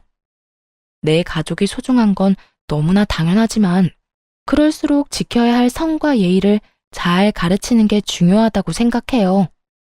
이렇게 팔이 안으로 굽다가 결국은 패가망신하게 된 사람들도 있잖아요. 옆에서 아무리 말려도 듣지 않는다면 혼자서라도 빠져나오세요. 그게 제일 현명한 방법일 테니까요. 만약 여전히 결혼 생활을 유지하고 있었다면 저런 꼴을 직접 당했겠죠? 상상만으로도 눈앞이 캄캄할 정도예요. 그래서 요즘 아이에게 스스로의 행동에 대해 책임지는 법을 가르쳐주고 있어요. 스스로 책임지지 않으면 불이익과 제재를 받는다는 걸 알려주는 거죠. 엄마가 모든 것을 대신해 줄 수 없다고도 말해주고요. 그래야 최소한 다른 사람에게 피해는 주지 않는 어른으로 자라날 수 있을 테니까요. 글을 쓰다 보니 길어졌네요. 읽어주신 분들 모두 건강하고 안녕하세요. 살다 보면 미꾸라지 한 마리가 물을 흐리는 것을 종종 보게 되는데요. 오늘 사연에도 그런 미꾸라지 같은 사람이 한 명 나옵니다. 바로 제 시부에 대한 이야기인데 한번 들어보시겠어요? 시부는 참 못난 사람이었어요. 어른들이 왜 그런 사람을 속된 말로 놈팽이라고 부르잖아요. 그 단어가 찰떡같이 어울리는 분이었죠. 시부에 관해 막말을 하고 싶지는 않지만 솔직히 결혼 전부터 속으로 그렇게 생각하곤 했거든요. 그 나이가 되도록 나이값 못하고 변변찮은 직업도 없었고요. 시모가 벌어다주는 돈으로만 생활하는 기생충 같은 인간이었어요. 그래도 가족이라고 어떻게든 안고 가려는 시모와 남편을 보며 내색하진 않았지만요. 도대체 시부가 어느 정도였길래 이러냐고요? 우리 며느리, 그래, 좀 못났지만 얼굴 뜯어먹고 살 것도 아닌데. 원래 와이프는 돈만 많으면 돼. 애인 얼굴이나 예쁘면 되지. 안 그러냐? 이런 발언을 상견례 자리에서 할 만큼 참 철없고 정신나간 사람이었어요. 그 뒷수습은 매번 시모와 남편이 했고요. 죄송합니다. 남편이 오늘 기분이 좋은지 약주를 좀 과하게 들이켜더니 이런 실수를 하네요. 고의가 아니었을 거예요. 너무 죄송해요. 아니에요. 괜찮습니다. 그런데 사부인, 얼굴색이 많이 안 좋아 보이세요. 혹시 어디가 아프신 건지? 요즘 일이 많아서 그래요. 자주 이렇게 컨디션이 좋았다 나빴다 하니 신경 쓰지 마세요. 상견례 때는 결국 시부를 빼고 제대로 된 이야기가 오갔죠. 시모께서는 정말 하시는 일이 많았어요. 평생 본인이 번 돈으로 살았고 일도 하지 않는 시부까지 건사해야 했죠. 그렇다고 시부가 집안일을 해주는 것도 아니었어요. 그저 동네 어귀를 돌아다니며 사람들이랑 농담이나 따먹고 시모 돈으로 생색이나 내며 돌아다녔죠. 한마디로 하루 종일 여기저기 기웃대기만 했다는 뜻입니다. 누가 보면 기동서방이 아니냐고 할 정도로요. 게다가 심심치 않게 시부가 계집질했다는 소리가 들려왔는데 시모는 그때마다 한숨을 쉬며 고개를 젓고는 했어요. 당연히 저런 인간이랑 왜 이혼 안 하고 계속 사나 싶었죠. 그런데 나이든 어른에게 이혼이란 인생을 부정당하는 것과 비슷하다고 하더라고요. 어디 가서 이혼녀 소리 듣는 것도 싫다고 하셨고요. 시모는 시부가 그냥 아예 딴 여자랑 도망이라도 가면 속 시원하겠다더군요. 그렇게 시부모님은 아슬아슬하게 관계를 유지하고 있었죠. 남편과 결혼한 지 3년이 됐을 때 시모의 건강이 걷잡을 수 없이 나빠졌어요. 평생을 일밖에 모르고 살아서 그랬을까요? 암에 걸리셨더라고요. 그것도 여기저기 전이가 많이 되었을 때 알게 된 거죠. 여태까지 아파도 미련하게 참으며 일을 하셨던 것 같아요. 너무 속상한 마음에 시모에게 물었죠. 어머님, 도대체 이게 다 무슨 일이래요? 아프면 제때 병원에 가시라고 그렇게 말씀드렸는데 제가 건강검진 하시라고 돈도 드렸잖아요. 왜 한 번도 안 하신 거예요? 어머님 말만 듣고 병원 잘 다니고 계신다고 생각했는데 제가 바보였어요. 손잡고 병원에 같이 갈 걸 그랬어요. 미안하다. 네가 그렇게 생각할 수도 있겠구나. 하지만 정말 별거 아닌 줄 알았어. 옛날에는 이거보다 더 많이 아파도 참았으니까. 그리고 실제로도 별거 아니었으니까. 그런데 늙어서 그런가 이젠 고통을 참는 것도 힘들더구나. 그래서 병원에 간 거였어. 내 몸이 이렇게 된 줄 알았으면 나도 적당히 일했을 텐데. 그땐 후회해도 아무 소용이 없었죠. 의사의 말에 따르면 상태는 절망적이었어요. 시모의 귀를 피해 보호자인 저희에게 의사가 말하더군요. 그리 좋은 상태가 아니라서 악화만 최대한 늦추는 치료를 해야 한다고 말이죠. 이 상태로 치료를 안 하면 3개월도 넘기기 힘들다고요. 그 말을 듣자 눈물부터 흐르더군요. 남편은 거의 정신이 나갈 지경이었죠. 시모와 사이가 아주 돈독했거든요. 시부가 워낙 밖으로 사고를 치고 돌아다녔으니까요. 그래도 아들과 엄마가 둘이서 단단히 뭉쳐 잘 살아왔는데 갑자기 엄마가 시한부가 되어 아들이 무너져 내린 거죠. 그 후 제가 낮아서 시모의 병시종을 들기 시작했어요. 직장을 다니고 있었던지라 시간을 많이 뺄 수는 없었지만 대신 연차를 자주 쓰고 주말에는 특히나 병간호에 힘썼어요. 그리고 저녁마다 병원으로 가 불편한 게 없으셨는지 확인하고 오늘 상태는 어땠는지 체크하며 시간을 보냈습니다. 한편으로는 그런 생각도 들었죠. 평생 동안 일만 한 시모인데 이대로 병원에만 있어도 괜찮을까? 어디 좋은 곳으로 구경이나 가는 게 더 좋지 않을까? 그렇지만 면역력이 바닥으로 떨어진 사람을 데리고 놀러 갈 수도 없었죠. 그래서 아무 말 없이 시모의 병간호에만 집중했어요. 그 모습을 옆에서 지켜보던 남편은 너무 고마워했죠. 그런 남편 마음을 다 알고 있기에 저도 병간호를 하겠다고 한 거고요. 아이가 있어서 조금 신경이 쓰였지만 남편이 친정 부모님과 함께 아이를 봐주니 그래도 한시름 놓았습니다. 그런데 하루는 남편이 굉장히 미안한 얼굴로 말했어요. 여보, 정말 미안한데 어머니 저렇게 아프고 일 못하고 계시잖아. 그래서 아버지한테 용돈을 조금 드리고 싶어. 한 40만 원 정도만. 어때? 사실 남편은 친정 가게에서 일하고 있었거든요. 그래서 돈을 제가 거의 다 관리하고 있었어요. 가게가 무척 잘 된 덕에 남편 월급이 적지 않아서 모은 돈도 생각보다 많고요. 여태까지 한 번도 시댁에 돈을 주자고 한 적이 없던 남편이었기에 조금 의외라고 생각하긴 했어요. 이 사람이 생각보다 아버지를 위하는구나 싶었죠. 그렇게 남편의 제안대로 시부에게 매달 40만 원씩 용돈을 주기 시작했습니다. 그런데 얼마 지나지 않아 청천벽력 같은 소식을 전해 듣게 됐어요. 예, 너희 시아버지 도대체 왜 그러니? 언니가 지금 사경을 헤매는데 자기는 빨빨거리면서 또 여자나 만나고 다닌대. 그 인간 처음부터 싫었어. 언니를 한평생 고생시키다가 결국에는 외도까지.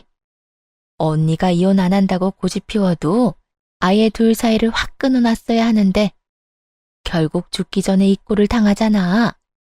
시이모님이 오셔서 몰래 전한 말에 어안이 벙벙했죠. 아버님이 외도를 하신다고요? 그래. 지금 동네에 소문이 자자해. 내가 그 이야기 듣고 머리 꼭대기까지 화가 치솟아서 정말. 아니, 인간 말종도 그런 말종이 없지. 어떻게 한평생 돈 빨아먹다가 죽을 때 다 되니 다른 여자로 갈아타? 그럴 거면 진즉 빨리 딴 년한테 들러붙든지. 우리 언니 어떡해, 불쌍해서. 결국 시부가 사고를 치고야 만 거죠. 일단 남편한테는 말하지 않았어요. 시부님도 아직 소문만 들은 상태였으니까요. 확인되지 않은 일로 안 그래도 힘든 사람 심기 불편하게 만들고 싶지 않았거든요. 그런데 그 이야기를 들은 다음날 시부가 연락을 해왔어요. 언제까지 시댁으로 오라는 말만 하고 무슨 일인지는 알려주지 않더군요. 그래서 하는 수 없이 그 시간 맞춰 시댁으로 향했어요. 다행히 주말이기도 했고 시모가 뭔지는 모르겠지만 가보라며 보내주셨거든요. 그렇게 시댁 안으로 들어갔는데 웬 모르는 사람이 한 명 앉아있더라고요. 나이가 50대 중후반 정도로 보이는 아줌마였어요. 어리동절해하며 서 있는데 갑자기 제게 아는 척을 하더라고요. 어머, 아가씨가 이 집 며느리지? 내가 아가씨 시아버지한테 부탁했어. 여기가 엉망이잖아. 아무리 힘들게 일한다고 해도 시댁 청소 정도는 며느리가 해야지. 안 그래? 오늘 쓸고 닦고 청소 좀 해줘. 아, 그리고 냉장고 보니까 먹을 게 하나도 없더라. 그러다 건강 축나니까 반찬도 좀 만들어놔. 그러면서 소파에 앉아 천연덕스럽게 TV를 켜고 드라마를 시청하더군요. 죄송한데 누구세요? 아, 나? 이제 곧 아가씨 시어머니 될 사람이지. 그러니까 당장 청소 좀 해. 얼마나 더러운지. 내가 와보고 깜짝 놀랐다는 거 아니야. 이 사람이 그 소문의 시부 상간녀라는 걸 알고 머리에 피가 몰렸어요. 그렇잖아도 최악의 이미지인데 대뜸 청소와 음식을 하라니 눈이 돌아버렸죠. 마치 자기가 무슨 진짜 시모라도 된 것처럼 말이에요. 그러니까 아줌마가 제 시어머니가 될 거라고요? 왜요? 시어머니께서 두 눈 똑바로 뜨고 아직 살아계신데. 그리고 100번 양보해서 그렇다 쳐요. 근데 지금은 아니잖아요. 완전 생판남이면서 무슨 소리를 짓거리는지 모르겠네요. 너 지금 어른한테 이게 무슨 행동이니? 세상에. 교양도 없고 경우도 없고 예의도 없어. 사람이 잘못 들였네, 잘못 들였어. 자기가 뭔데 앞에 사람을 두고 평가질을 하는지. 너무 화가 나서 앞뒤 안 가리고 달려들었어요. 아줌마, 제가 왜 댁한테 그딴 소리를 들어야 하는지 모르겠다고요. 청소하고 싶으면 본인이 하세요. 어이가 없어서. 여기가 내 집도 아니고 또 아줌마가 이 집 주인도 아닌데 무슨 소리예요? 그리고 다시 말하지만 우리 시어머니 아직 멀쩡히 살아계시거든요. 그쪽이나 처신 똑바로 하세요. 알아들었어요? 이 아가씨가 못하는 말이 없네. 나야말로 왜 아가씨한테 그딴 소리 들어야 하는데? 어?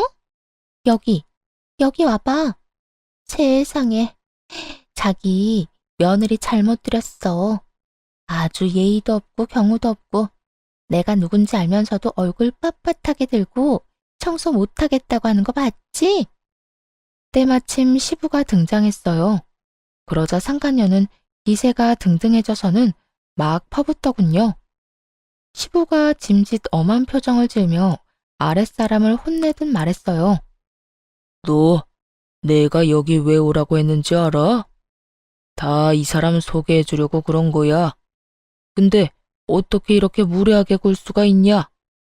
이제 곧 네 시어미가 될 사람인데 공경하고 받들 줄 알아야지. 대체 왜 그렇게 못되게 굴어? 이 사람이 제 시어머니가 된다고요? 혹시 그이는 알고 있어요? 아무것도 모르고 있던데. 남편은 저 아줌마를 새어머니라고 생각할 일 눈꼽만큼도 없을 거고 저도 그럴 예정이에요. 그리고 아버님도 정신 좀 똑바로 챙기세요. 평생을 헌신한 아내 마지막 길에 이런 추태라니 부끄러운 줄 아시고요. 뭐? 야, 너 지금 시아버지한테 그게 무슨 말버릇이야? 누가 시아버지예요? 아픈 시어머니 병시종에 상간녀 뒤치다꺼리까지 시키려는 사람이 시아버지요?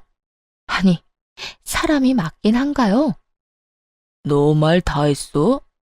아주 눈에 뵈는 게 없구나. 이제 시아버지고 뭐고 눈에 안 들어온다 이거지? 오양 것. 네 남편 믿고 일어나 본데 내가 아들한테 한마디만 하면 넌 당장 아웃이야, 아웃. 그렇게 되는지 한번 해보세요. 남편이 아버님 편들 것 같죠? 어디 보세요. 진짜로 그렇게 하는지. 그리고 이번 달부터는 용돈도 끊는 게 좋겠네요. 남의 속 뒤집어지는 짓만 하고 계시니 돈이 아까워서요. 그렇게 시부를 비웃어주고 밖으로 나왔어요. 남편도 용돈으로 생활하는데 제가 돈 끊으면 무슨 수로 아버지께 드리겠어요? 생각할수록 시부가 너무나 괘씸했습니다. 아픈 아내 내버려두고 바람 피우는 것도 모자라 며느리까지 불러서 상간녀 뒤치다꺼리를 하게 만들다니 참을 수가 없어서 시댁에서 나오는 길에 남편에게 전화했죠. 여보, 나야. 아무래도 아버님한테 드리는 용돈 끊어야겠어. 오늘 무슨 일 있었는지 알아? 세상에. 시댁에 갔더니 아버님 상간녀가 있었어. 그 여자가 시어머니 행세하면서 나더러 청소하고 음식까지 하라지 뭐야. 내가 어이가 없어서 정말. 뭐? 상간녀? 지금 아버지 제정신이셔? 어머니가 지금 저렇게 아파서 생사를 오가는데. 그러니까 말이야. 정신 못 차리신 것 같아. 당신이 아버님 생각해서 용돈 드리자고 한 건 알겠는데 꼭 그래야겠어? 그 돈으로 쓸데없는 일만 하시는 것 같아서 찝찝해. 게다가 내가 그 상간녀랑 싸웠더니 얼마나 뭐라고 하시던지. 그 여자도 멋대로 날 며느리 취급하는데 너무 웃기더라. 어머님께서 아직 두 눈 똑바로 뜨고 살아계신데 자기가 뭐라도 된 것처럼 굴어? 아, 어쨌든 그렇게 알고 있어. 진짜 너무하시네. 잠깐만. 아버지한테서 연락 오는데? 전화 받고 내가 다시 연락할게. 시부는 쥐새끼처럼 빠르게 행동하더군요. 남편에게 바로 연락한 걸 보세요. 그대로 남편과 아이가 있는 친정 가게로 향했어요. 가게 2층에 있는 부모님 집으로 가니 남편이 시부와 큰 소리로 싸우고 있더군요. 전화로는 안 됐는지 시부가 직접 행차한 모양이었어요. 그럼 진짜로 용돈 끊을 생각이니? 네가 어떻게 그래? 아버지한테 감히. 그러면 좀 잘하지 그러셨어요. 와이프랑 어머니 사이가 얼마나 돈독한지 아시잖아요. 아무리 생각이 없고 철이 없어도 해도 될 일이 있고 하지 말아야 할 일이 있죠. 아버지는 최소한의 도리를 저버린 거예요. 어머니가 아직 살아계신데 어떻게 그런 짓을. 저 찾아오지 마세요. 저도 와이프랑 같은 생각이니까요. 이렇게 찾아오셔봤자 어차피 용돈 못 드려요. 결국 시부는 당황한 얼굴로 돌아섰습니다. 그렇게 시부가 포기한 줄 알았죠. 그런데 웬걸 이번에는 돈 달라고 시모를 찾아왔더라고요. 돈 좀 줘. 아파서 누워있어도 처방 돈은 줘야 할 거 아니야. 요새 돈 없어서 아무 데도 못 가잖아. 아픈 시모 앞에서 그딴 소리나 짓거리다니 저 입을 정말 찢어버리고 싶을 만큼 화났지만 참았어요. 여기서 분노할 사람은 제가 아니었거든요. 돈 맡겨놨어? 이제 앞으로는 당신이 벌어. 여태 나한테 가져다 썼으면 됐잖아. 진짜 아무 데도 못 가는 사람 앞에서 돈 내놓으라는 말이 나와. 그리고 분명히 말하는데 상간녀한테 줄 돈 없어. 내가 모를 줄 알았어? 동생이 다 이야기해주고 갔거든. 그래, 여자 후리고 사는데 돈 많이 필요하겠지. 그런데 어쩌나? 이제 너한테 줄 돈 없는데. 나는 단 한 푼도 안 남기고 죽을 거야. 이 괘씸한 인간아. 이렇게 대놓고 화내는 시모의 모습은 처음 봤습니다. 시부도 질린 듯 시모를 째려보고는 나가더군요. 그 뒷모습을 보던 시모가 저한테 큰 소리로 말했어요. 내 통장, 이제 네가 가지고 있거라. 저 인간이 돈 달라고 하면 절대로 주지 말고. 그러자 시부가 헐레벌떡 다시 돌아가 시모에게 화를 냈어요. 미쳤어? 저년이 뭔데 통장을 맡겨? 네 마누라 수발 들어주는 귀한 며느리더러 저년이라고 했어? 네 옆에서 속살거리면서 돈 뜯어가는 여자나 미친년이겠지. 꼴도 보기 싫으니까 당장 나가. 결국 시부는 시모에 의해 병원에서 쫓겨났어요. 그 후 몇 번을 저와 남편에게 전화해서 통장 내놓으라고 난리를 피웠지만 저희가 꿈쩍도 하지 않으니 결국 잠잠해지더라고요. 그렇게 조용하게 시간이 흐르고 시모는 서서히 마지막을 준비하고 있었죠. 굉장히 컨디션이 안 좋던 어느 날 시모가 어렵게 말을 꺼냈어요. 나 죽기 전에 내가 평생 일군 우리 집 거기에 한 번만 갔다 와주면 안 되겠니?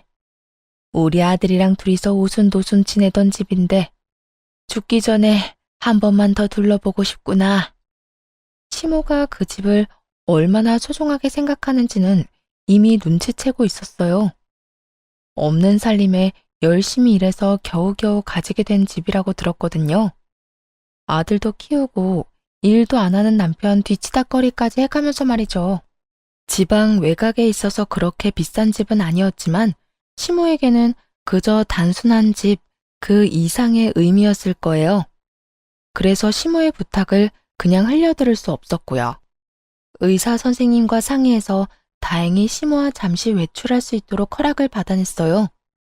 하룻밤을 자고 오는 것도 아니고 잠깐 나갔다가 오는 것 뿐이어서 병원에서는 문제가 생기면 얼른 돌아오라는 말과 함께 외출을 허락해줬어요. 이로 인해 시모가 마음의 안정을 찾기만을 바랬습니다. 그 집을 보고 나면 마지막으로 마음을 정리할 수 있을 테니까요. 아쉬움을 남긴 채로 보내드릴 생각은 추호도 없었답니다. 그렇게 시모와 둘이서 그 집에 갔어요. 그런데 저희 눈앞에 펼쳐진 광경은 그야말로 충격 그 자체였습니다. 집이 이전과는 전혀 다르게 180도 바뀌어 있었던 거예요. 벽지와 바닥이 바뀐 것은 물론 시모의 손때 묻은 가구들이 모두 사라져 있었고 안방에 있는 침구는 아주 화려한 새 것으로 바뀌어 있었어요. 그뿐만이 아니었습니다. 가족 사진들도 모조리 사라져 있었어요. 그 대신 벽에 걸려있는 사진 속 주인공이 누구였는 줄 아세요? 바로 시부와 그 상간녀였어요. 그 광경을 본 순간 시모는 대체 얼마나 큰 충격을 받으셨을까요? 한껏 쇠약해져서 이제 잘 걷지도 못하는 몸으로 시모가 한 발 한 발 액자 앞으로 다가갔어요. 외도의 증거가 그대로 담겨있는 사진이었죠. 내가 이 꼴을 보자고 그 인간이랑 여태 산 게 아니야. 우리 아들 아비 없이 자랐다는 말 듣게 하지 않으려고 꾹 참으며 살았는데 기어이 죽기 직전에 이 꼴을 보도록 만들어. 곧 죽는다는 사람 빨리 보내고 싶었나 보네. 이 쥐새끼 같은 인간들 용서 못해. 절대로 용서 못해. 시모는 살이 다 빠져 나무 막대기 같은 팔로 사진들을 모조리 내팽개쳤어요. 그리고 화장실로 가서 변기에 물을 따서는 확확 뿌렸죠. 안방에 뻔뻔하게도 버젓이 놓여있는 시모가 산 적도 없는 침구를 향해서요. 거친 행동이었지만 그런 시모의 마음을 충분히 이해했어요. 누가 그런 꼴을 보고 제정신이겠어요? 마지막으로 옛 추억을 보려고 집에 왔는데 정작 그 추억은 모두 사라져 있고 남편이 상간녀와 새 출발을 하려고 집을 꾸며놨다는 걸 알면 누구라도 그럴 거예요. 그렇지만 시모가 그렇게 무리하도록 놔둘 수는 없었어요. 조용히 시모를 말리며 말했어요. 어머님, 너무 화내지 마세요. 일단 몸부터 챙기셔야죠. 혹시 집에서 갖고 가실 거 있나요? 말씀해 주시면 제가 챙길게요. 그 쥐새끼 2마리가 집을 싹 다 갈아치워버린 것 같구나. 그냥 가자. 어차피 진짜 중요한 건 저 안에 있지도 않았어. 못 믿어온 놈이랑 평생을 살았는데 내가 그 정도 대비도 안 했겠니? 중요한 건 전부 내가 가져온 짐 안에 있으니까 나가자. 그리고 가는 길에 부동산 좀 들러줄 수 있겠니? 이제 이 집 내놔야겠다. 그렇게 시모와 그 집을 나와 몇 군데를 더 들렀습니다. 시모는 바로 부동산에 집을 내놨고 밀린 은행 업무도 처리하고 다시 돌아왔어요. 병원에 돌아오고 나서도 시모는 기분이 안 좋아 보였어요. 사실 그런 일이 있었으니 좋을 리가 만무했죠. 안타까웠지만 그런 시모를 함부로 달래줄 수도 없었습니다. 그 절망감과 배신감이 어떨지 감히 가늠도 되지 않았으니까요. 어떤 말을 건네든 전부 의미 없는 얘기로 들릴 것 같았어요. 그렇게 시모 혼자 쓸쓸히 마음을 추스르고 있는데 면회 시간 끝날 때쯤 다짜고짜 시부가 병원으로 찾아왔더군요.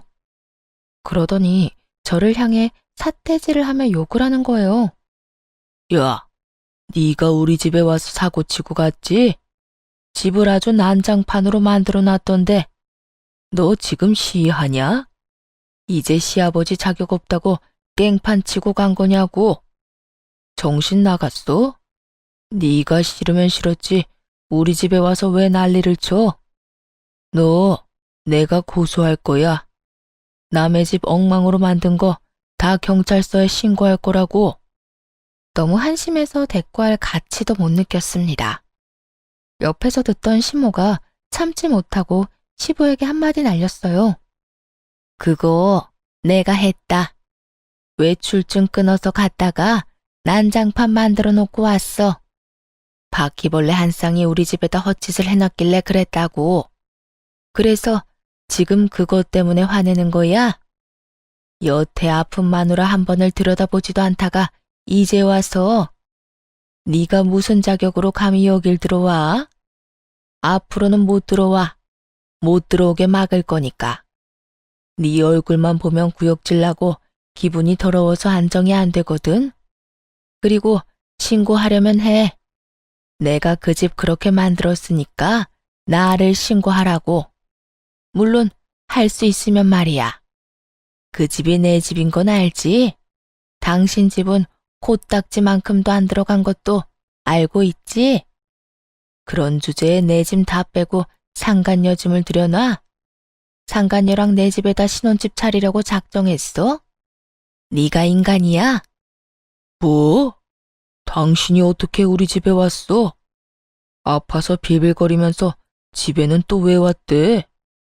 죽기 전에 우리 집 한번 눈에 담으려고 했는데 아주 싹 바꿔놨더라. 그년이랑 알콩달콩 재미있게 살고 싶으면 다른 집으로 가, 이 정신 나간 놈아. 이놈의 할망구가 죽기 직전이 되니까 악만 남아가지고 넌 뭐가 그렇게 잘났어? 뭐가 그렇게 잘났길래 남 하는 일에 시시콜콜 반대하고 난리야? 말 한 번 잘했네. 그럼 내가 잘났지 못났어? 못난 건 너잖아. 평생을 마누라가 번 돈으로 먹고 산 기생충 주제에. 시모의 신랄한 말에 결국 시부는 할 말을 못 찾고 돌아갔죠. 그러나 모든 일이 시모의 생각대로만 되지는 않았어요. 시모가 돌아가시기 전까지도 그 집은 팔리지 않았거든요. 그리 좋은 집도 아니었고 좋은 지역에 있지도 않았으니까요. 게다가 시부가 매일같이 찾아와 돈 내놓으라고 윽박지르고 난리를 피우더군요. 결국 시모의 정신적인 건강을 위해서 시부를 못 오게 막았고 덕분에 마지막 며칠쯤은 시모도 편하게 지낼 수 있었어요. 비록 시부의 외도로 인한 스트레스가 컸는지 생각보다 일찍 돌아가시기는 했지만요. 그리고 장례식이 치러졌죠. 그런데 그날 시부가 그 상간녀를 데리고 와서 시시덕거리는 걸 직접 보게 됐어요. 어이가 없었지만 날이니만큼 제 선에서 해결하려고 했는데 실패하고 말았죠. 바로 남편까지 그 꼴을 목격한 거예요. 장례식은 그야말로 난장판이 됐어요. 남편이 눈을 뒤집은 채 불같이 화를 냈거든요. 아버지, 미쳤어요? 여기가 어디라고 저 여자를 데리고 와요. 어머니 가시는 길에 어떻게 진짜 정신 나가셨냐고요? 너 아비한테 그게 무슨 말버릇이야? 이 사람이 도와준다며 와줬으면 감사하다 인사는 못할 망정. 며느리한테 몰들어서 너까지 지금 이러는 거야? 뭘 도와주러 와요? 얼굴 안 비추는 게 도와주는 일인 거 몰라요? 가세요. 지금 당장 여기서 나가시라고요. 한 번만 더 어머니 가시는 길 망치면 나 진짜로 아버지 용서 안 합니다. 2번 다시 얼굴도 안 볼 거라고요. 아들의 말에 겁이 나기는 했는지 결국 시부와 상간녀는 장례식장에서 나갔어요. 남편은 죽을 상을 하고 있었고 저는 남편 달래랴 손님들 받느랴 정신이 없었습니다. 그렇게 위태로웠던 장례식이 끝났어요. 앞으로는 시부와 절대 만나지 않을 생각이었어요. 시모가 살아계실 적에 단 한 번도 도움이 안 됐던 사람, 또 남편조차 아버지 취급 안 하는데 괜히 시아버지 대접해드릴 필요는 없잖아요. 그리고 인간이면 그래선 안 되잖아요. 어떻게 자기 와이프 장례식에 상간녀를 데려와요? 어머님 가시는 길이 얼마나 불편했을지 짐작도 가지 않았어요. 그런데 장례식이 끝나고 며칠 후 시부가 저와 남편을 시댁으로 부르더군요. 그래, 마지막으로 할 말이 있을 거라고 생각했어요. 시모가 돌아가셨으니 재산에 관한 말이라도 하려나 싶었죠. 그런데 시댁에 갔더니 얼마 전에 겪은 것과 비슷한 상황이 벌어져 있더군요. 시부와 상간녀가 나란히 앉아 있는 거예요. 상간녀는 마치 자기가 시어머니라도 되는 양 앉아서 저를 물끄러미 보더라고요. 한껏 안 이뻐하는 얼굴로 말이에요. 정식으로 인사시키려고 불렀다. 아들, 네 새어머니가 될 사람이다. 며느리, 너한테는 새 시어머니이고. 욕짓거리가 입안 가득 차 나오려는 걸 겨우겨우 막아냈어요. 어떻게 시모가 돌아가신 지 며칠 지나지도 않았는데 저런 짓을 할 수 있는 건지 상식적으로 도저히 이해가 안 가더군요. 저만큼이나 남편도 황당해하며 시부에게 말했어요. 아버지, 이게 도대체 뭐 하는 짓입니까? 어머니 돌아가신 지 며칠 됐다고 지금 저 여자를 집에 들여요. 저 여자가 아니고 새어머니라니까. 앞으로 어머니라고 똑바로 불러. 그리고 그 할망구가 죽었으니까 이 여자를 불렀지. 내가 너희 엄마 살아있을 적에 이 사람이랑 혼인신고라도 했니? 아니잖아. 나는 지금 홀몸이 됐고 이 사람도 남편이 없으니 둘이서 살면 그게 부부인 거지. 조만간 혼인신고도 할 거다. 그러니 그렇게 알고 하늘처럼 받들어 모셔라. 그 말 하려고 너희 부른 거야. 자식이라고 하나 있는 것이 효도할 생각을 해야지. 잘 들었지? 특히 하나 있는 며느리, 너. 네가 경우도 없고 예의도 없으니까 내가 앞으로 가르칠 게 많아. 여태까지 무식한 옆에내 밑에서 어떻게 지냈는지 모르겠지만 난 그렇게 가볍고 쉬운 사람 아니다. 그러니까 이제 이 집안 청소는 네가 해. 병 걸린 시모 수발까지 들었다고 하니 내 수발 드는 건 일도 아닐 거 아냐. 이제 네 시어머니는 나니까 당연히 그렇게 해야지.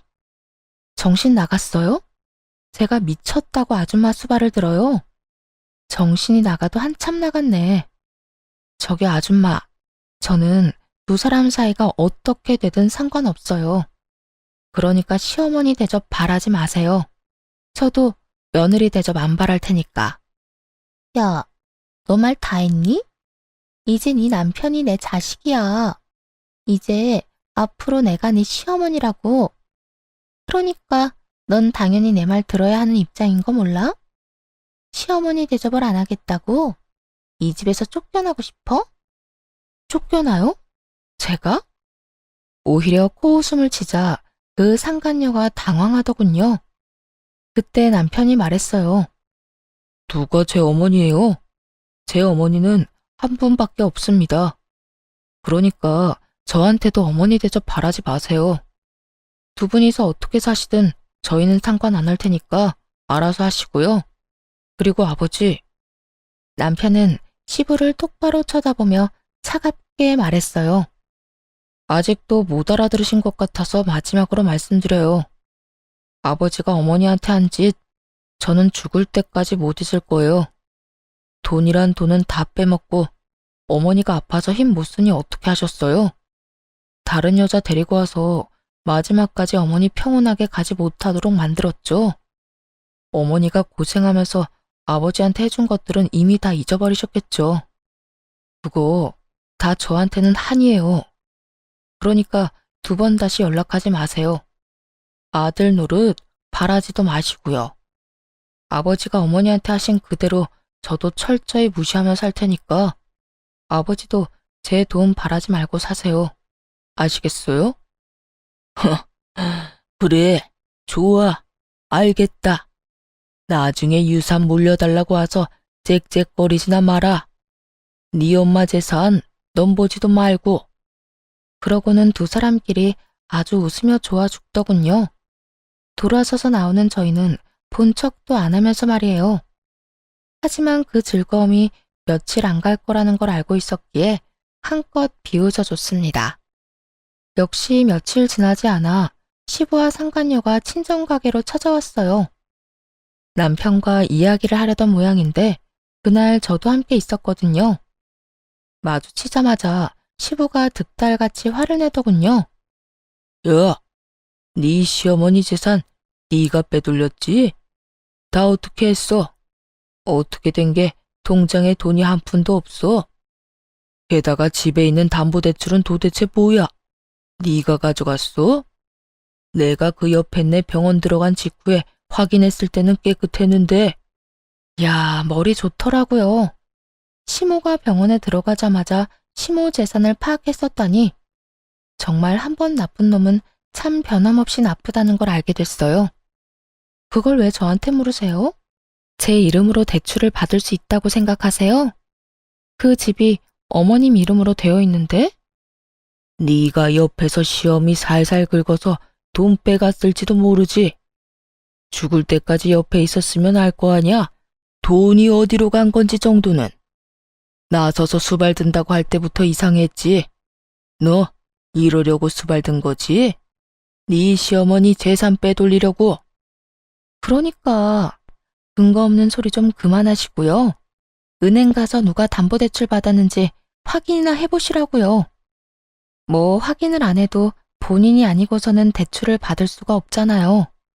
그러니까 시부도 아무 말 못하더군요. 그리고 이미 직접 은행에 가서 확인하고 왔을 거예요. 누군가를 탓하고 싶으니 괜히 여기서 마주친 제게 화를 내는 거였죠. 사실 상간녀와 시부가 새살림을 차린 그 집을 보고 시모가 열받았던 그날 부동산 말고 은행에도 갔다고 했잖아요. 그때 집이 안 팔린 걸 아셨던 건지 아니면 집 팔리기 전에 돌아가실 걸 알았는지 시모가 그 집으로 담보대출을 한도 끝까지 받았더라고요. 결국 시모 명의의 그 집을 넘겨받으며 시부는 그 빚까지 같이 지게 된 거죠. 그럼 담보대출 받은 돈은 어디로 갔는데요? 통장 내역 보시면 알겠네요. 한번 보세요. 그것도 다 가져가셨잖아요. 시모가 돌아가신 후 시부가 재산을 다 가져갔거든요. 당연히 통장도 쏙 가져갔죠. 그런데 시모가 그 큰 금액을 현금으로 빼서 쓰셨지 뭐예요. 그 바람에 그 많던 돈이 어디로 간 건지 아무도 알 수 없게 됐거든요. 게다가 거액의 입원비와 처치 비용으로 시모 통장에는 진짜 돈이 마른 상태였어요. 이 여편네가 돈을 어디다 빼돌렸는지 모르니 하는 소리지. 며느리인 네가 받은 게 틀림없지. 그 돈 달라고 하지 않을 테니 집에 걸린 대출금은 너희가 갚아. 대출금을 갚으라고요? 아버님, 저희한테 뭐라고 하면서 그 집 가져가셨어요? 어머님 재산 넘볼 생각 말라고 가져갔죠? 저희가 사는 집도 아니고 저희가 가져간 집도 아니고 아버님이 직접 가져가신 거면서 대출금은 우리 보고 갚아라. 제가 왜요? 돈을 드려야 할 이유가 없잖아요. 그 집은 아버님이 상속받았으니까 빚도 아버님 거죠. 저희한테 손 벌리지 마세요.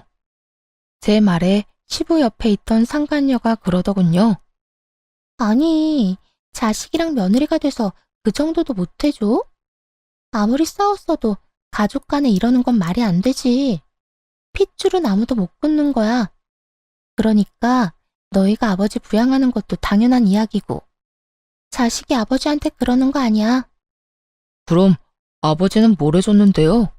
우리한테 뭘 해줬어요? 못난 꼴밖에 더 보여줬어요? 그리고 아줌마가 어딜 끼어들어요? 그게 할 말이에요?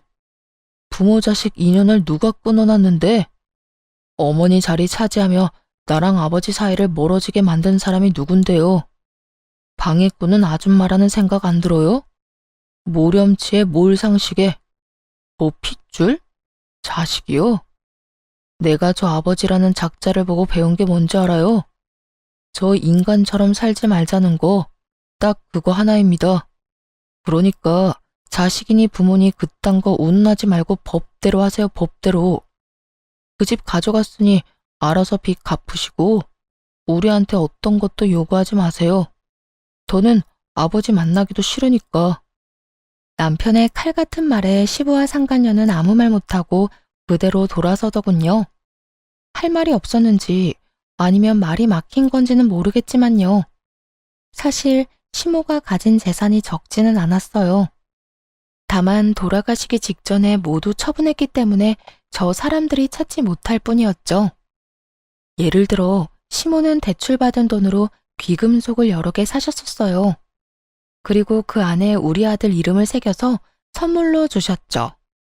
현금으로 사셨으니 시부는 그 돈을 영영 못 찾을 게 뻔했죠. 그렇게 시모는 시부에게 큰 엿을 먹이고 떠났답니다. 자신이 죽은 후에도 시부가 자식 괴롭힐 걸 알았는지 아니면 시부에게 단 한 푼도 남기지 않겠다는 그 다짐을 지킨 건지 진실은 아무도 모르지만 지금 시부가 쪼들리는데 시모의 역할이 매우 컸죠. 곧 시부와 상간녀의 사이도 삐걱거리기 시작했어요. 아무리 뒤져봐도 시모가 남긴 재산이 더 이상 없다는 걸 확인하게 됐으니까요. 게다가 집 대출금도 못 준다고 딱 끊어버렸으니 결국 그것도 시부가 갚아야 했죠. 집이 이미 시부의 것으로 되어 있었으니까요. 시부가 일을 하는 것도 아니었기에 버거운 상황이었어요. 욕심만 내지 않았다면 그 집은 빚 없이 온전히 시부의 것이었을 텐데 또 바로 상간녀를 데려와 남편과 제 속을 뒤집어 놓지만 않았다면 그 집 대출금도 저희가 해결해 드릴 생각이었거든요. 1년, 아니 3개월의 시간이라도 지나고 여자를 데려왔더라면 이해하려고 해봤겠죠. 그런데 굳이 길을 힘들게 돌아가는 걸 보니 뭐든 해줄 필요가 없겠더군요. 그렇게 시부와는 연락을 딱 끊었어요. 그 뒤에 시부에게서 연락이 온 것은 시모가 돌아가시고 몇 달이 지난 후였어요. 사실 한동안 시부 전화번호로 연락이 오면 차단을 했거든요. 그런데 어느 날 모르는 번호로 연락이 왔는데 왠지 시부일 것 같더라고요. 혹시나 하는 마음으로 전화를 받았죠. 정말로 중요한 일이 있어서 전화를 했을지도 모르잖아요. 곧이어 귀에 들려온 건 어이없는 꾸짖음이었어요. 아들한테 들었다. 네가 나한테 돈 못 보내게 막는다며?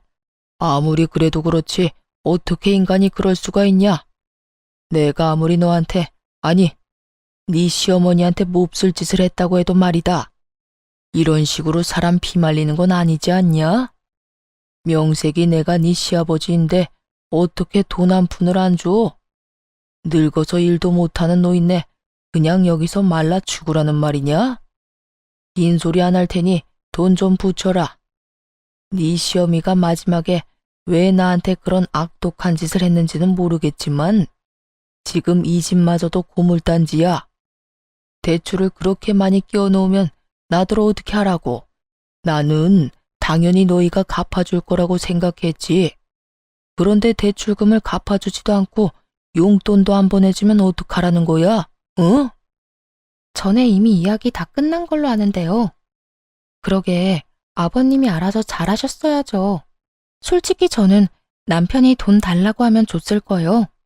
근데 저 때문에 안 된다고 하는 거 보니 남편한테도 미운 털 단단히 박히셨네요. 그리고 돈 맡겨놓은 것도 아닌데 왜 자꾸 돈 내놓으라 말아 하세요?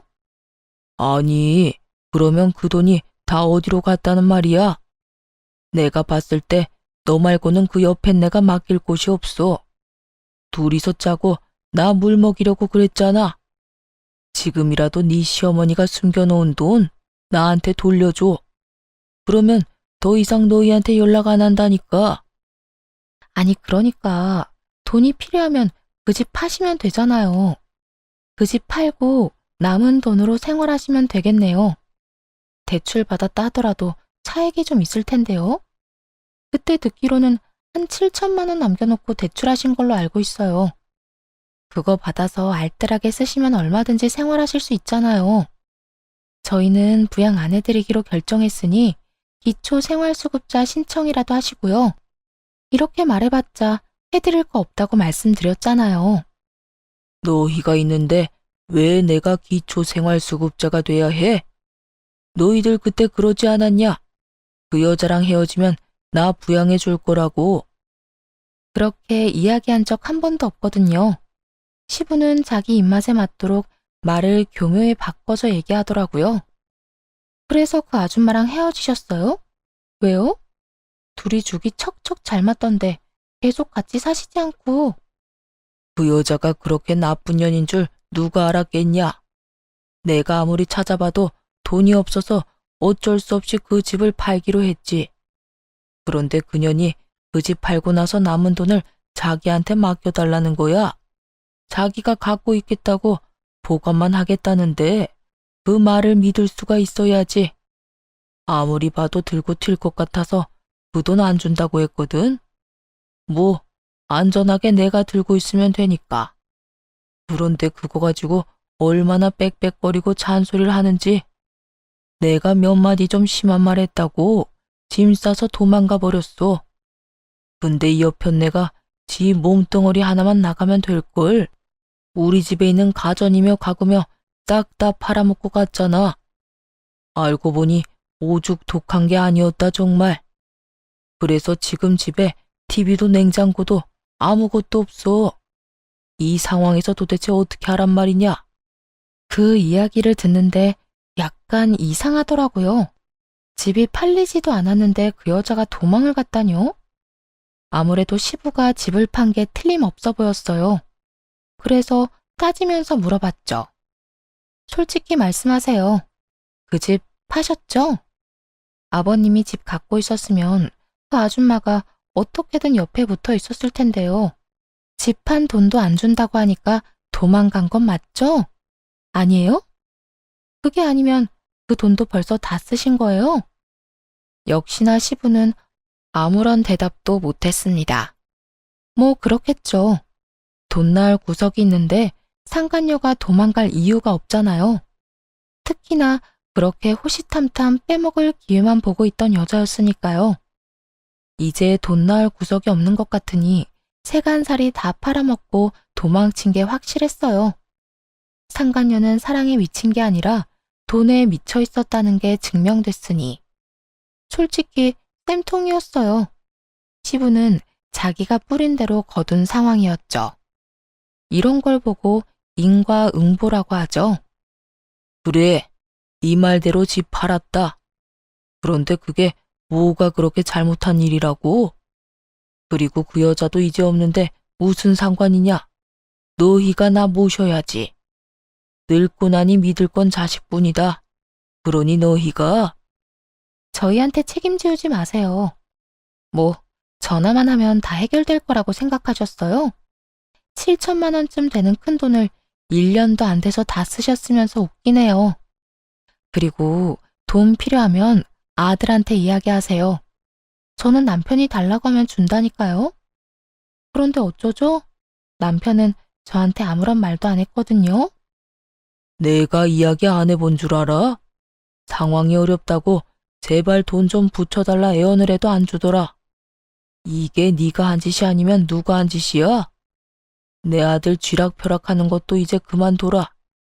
너 때문에 부자 간의 거리만 멀어지고 있어. 집안의 여자를 잘못 들였지. 마누라도 죽으면서 남편 뒤통수 치더니 며느리까지. 뒤통수는 아버님이 쳤겠죠. 어머님이 왜 그렇게 독하게 재산 다 없애고 가셨는지 이제야 이해가 되네요. 아버님이 고마운 줄도 모르고 욕이나 해대는 사람이니 그러셨겠죠. 이러니 아들도 아버지한테 돈을 안 주겠다고 하지.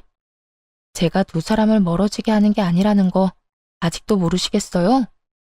이런 식으로 남한테 기대기만 하고 피땀 흘려 번 돈을 가져가려는 게 문제라고요. 그 행태가 사람을 질리게 하는 거예요. 그리고 양심이라는 게 있으면 아내 장례식장에 다른 여자는 데리고 오지 말아야지. 아들 보는 앞에서 그게 무슨 정신 나간 짓이에요? 혼자서 정 떨어지는 짓은 다 해놓고 이제 와서 또 남 탓. 제발 좀 부끄러운 줄 아세요. 결국 전화를 끊고 화가 나서 남편에게 이 일을 말했죠. 시부가 제게 전화해서 난리쳤다는 걸 안 남편은 한숨을 푹 내쉬더군요. 그러고는 무언가를 결심한 듯 시부에게 당장 전화했어요. 시부는 자기한테 돈이라도 주려는가 보다 싶었는지 아주 밝게 전화를 받더군요. 그래, 나다. 돈 주기로 했지? 내가 오늘 며느리한테 전화해서 한 소리 했다. 어디 어른한테 못하는 소리가 없는지. 아버지, 이참에 확실히 말씀드릴게요. 저는 돌아가시기 전에 어머니 가슴에 대못 박은 아버지 절대로 용서 못해요. 그리고 장례식장에서 한 짓도 용서 안 할 거고요. 그러니까 남처럼 사세요, 남처럼. 왜 이제 와서 아버지 노릇을 하려 하세요? 평생 그런 척도 한 적 없으면서 왜 자식한테 들러붙으려 하냐고요? 다 늙어서 힘 없어지니까 편하게 살려는 심보 다 알고 있어요. 전 어머니랑 달라요. 어머니는 그런 아버지 다 받아줬겠지만 저는 받아들일 생각 없습니다. 그러니까 이제 연락도 하지 마세요. 부자간 인연은 여기서 끊긴 걸로 할 테니까요. 그리고 와이프한테도 전화하지 마세요.